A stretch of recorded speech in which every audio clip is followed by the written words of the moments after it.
The crypto market has been on a wild ride. And hey, if you're feeling a bit lost, you are definitely not alone. Whether you're celebrating some amazing wins or maybe nursing a few losses, it's been a total roller coaster. And that brings us to the big question on everyone's mind. What do I do now? It's a tough one. That's why we've got our expert here today to help us cut through all the noise. Welcome. Hey, thanks for having me. It's a really critical time, and I know a lot of people are feeling pretty unsure about their next move. That's right. And to put it in perspective, what we all just went through was basically a historic stress test for the entire crypto space. And it was all kicked off by global economic tensions. Understanding what happened and what could happen next is just absolutely crucial for any investor right now. Okay, let's just dive right in then. Because despite all that chaos and, the scary headlines, there seems to be a lot of optimism brewing. So walk us through it. What's the good news here? Why are some people still so incredibly bullish? Well, let's start with the big picture. You've got prominent analysts like Tom Lee from Fundstrat who are looking right past the short-term volatility. They're pointing towards a strong finish to the year. And look, this isn't just wishful thinking. It's based on some really powerful fundamental trends that are completely reshaping the market. For years, the crypto community has been talking about institutional adoption, like it's some event way off in the future that would finally legitimize everything. Well, that future isn't in the future anymore. It is happening right now, and in a huge way. We are seeing Wall Street's biggest names dive in headfirst.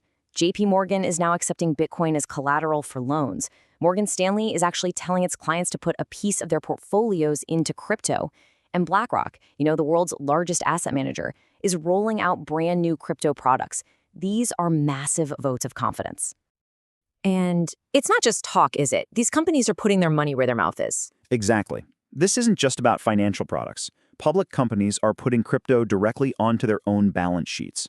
Take a company like MicroStrategy. They just went out and bought another $18 million worth of Bitcoin. And that $18 million got them 168 more Bitcoin. So you see, these aren't small, speculative little plays. This is a real long-term strategy from major corporations that see crypto as a genuinely valuable asset. Okay, so the big institutions are in. Got it. But what about the actual tech? Is this all just about the price, or is there some real progress happening behind the curtain? That is a fantastic question, and it really leads us to the second pillar of the bull case. If you look beyond the price charts, the actual technology, the ecosystems themselves are getting stronger, faster, and way more useful every single day. A perfect example is Solana. For the longest time, Ethereum was the undisputed king of what we call DeFi, or decentralized finance, which is basically a whole new financial system being built on the blockchain. But now Solana has come out as a huge contender, and it's processing transactions incredibly fast and for a very low cost. Now, what's really fascinating here is when you look at the hard data. On a recent day, the trading volume on Solana's decentralized exchanges, these are crypto exchanges that aren't run by a central company, it actually blew past Ethereum's. That is a massive milestone that shows real, tangible use. And this kind of innovation is just happening everywhere. Solana is talking about its own payment card to bring crypto into everyday shopping.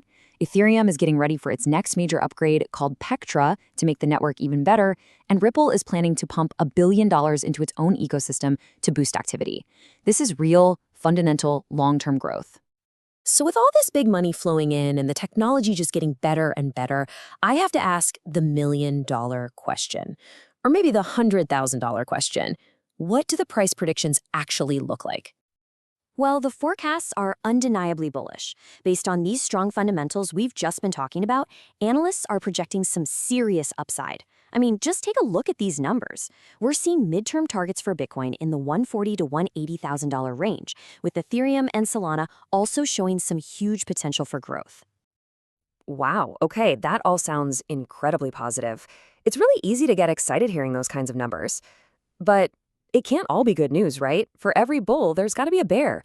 What are the storm clouds on the horizon that we need to be watching out for? Absolutely.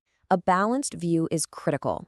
And the first major risk is remembering that crypto doesn't exist in a vacuum. It's a major global asset class now, and that means it gets affected by major global economic factors. And those are casting a pretty big shadow right now. So the crucial point is that events that have absolutely nothing to do with crypto's technology can have a huge impact. That massive liquidation event we mentioned at the start, that was triggered by rising U.S.-China trade tensions. And the upcoming U.S. Federal Reserve meeting could change interest rate policy, which rocks all markets. These are powerful forces way outside of crypto's control. So there are these big external threats. What about the risks from inside the crypto market itself? Right. The very nature of the crypto market creates its own unique risks. The speed and the volatility that creates so much opportunity, well, that can also be a really dangerous double-edged sword, especially for newer investors. This number is a really stark reminder of that danger. It represents $16 billion in value from leveraged trading positions, which is basically just borrowing money to make bigger bets that were completely wiped out in a single week recently. That's an all-time high. It just goes to show how quickly fortunes can be made and how even faster they can be erased. And this brilliantly illustrates another internal risk. That big money we were so excited about, it is not a one-way street.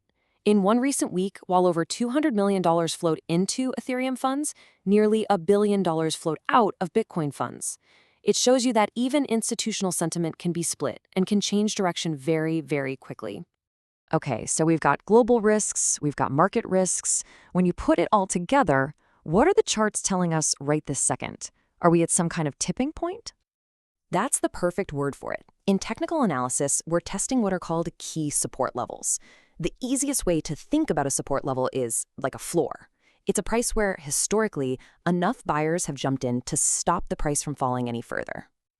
Right now, for Bitcoin, that critical floor is right around $108,000. If the price bounces off this level and starts heading up, that's a very bullish sign. But if it breaks through that floor, the next stop could be much, much lower. And all this uncertainty is reflected in the market's mood, with the fear and greed index sitting squarely in fear territory. Okay, so we've laid it all out.